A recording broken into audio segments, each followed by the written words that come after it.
এই কেন জবাব আমাদের কাছে নেই। আমাদের একটা পিওএস হয়েছে, পুলিশ অফিসার্স হাউজিং সোসাইটি, এই যে 300 ফিটে। আমি তো ইউনিভার্সিটি থেকে সবচেয়ে লেখাপড়া জানা মেধাবী ছাত্র বা শিক্ষিত লোক বলে দাবি করি, আমরা সহকর্মীরা দাবি করি, আমরা মিলেই তো ওটা বানাইছি। ওখানে বাড়ি করতেছে, আমাদের আবার 2টা কমিটি বানাইতেছে। কি করতে কমিটি বানাতে হয়েছে? আমার ডিআইজি সাহেব 1 ইঞ্চি ছাড়বেন না, ওনার ওয়াল আমার ভাঙতে হবে। তাই সাধারণ মানুষকে কি বলো? আমার ডিআইজি সাহেব যে প্লটটা পেয়েছে বাড়ি করতেছেন, উনি 1 ইঞ্চি আইন অনুযায়ী যেটা সারার কথা উনি ছাড়বেন না, ওনার প্রেসিডেন্ট দিয়ে ওইটা ওনাকে নিয়ে নিতে হবে। এই যদি হয় আমাদের মানসিকতা, কিভাবে আপনি এগুলো ঠিক করবেন? এখন আমাদের নিজেদের পরিবর্তন আনতে হবে।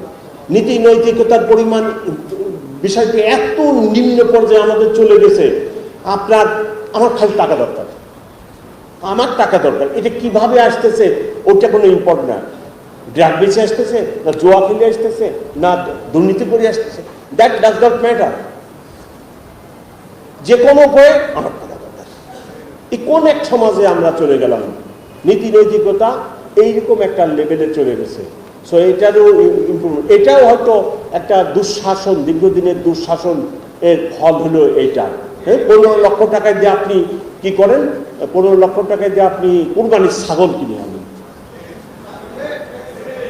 আমি এই বাসায় বাস করি, আমি একজন সরকারি কর্মকর্তা, আমার ছেলে 15 লক্ষ টাকা দিয়ে ছাগল কিনে এনে। আমি একটিবার ভাবি না যে ওই আমার প্রতিবেশী কি ভাবতেছে যে আমি 70,000 টাকা বেতনের চাকরি করি আর আমি 15 লক্ষ টাকা দিয়ে আমার ছেলে ছাগল কিনেছি।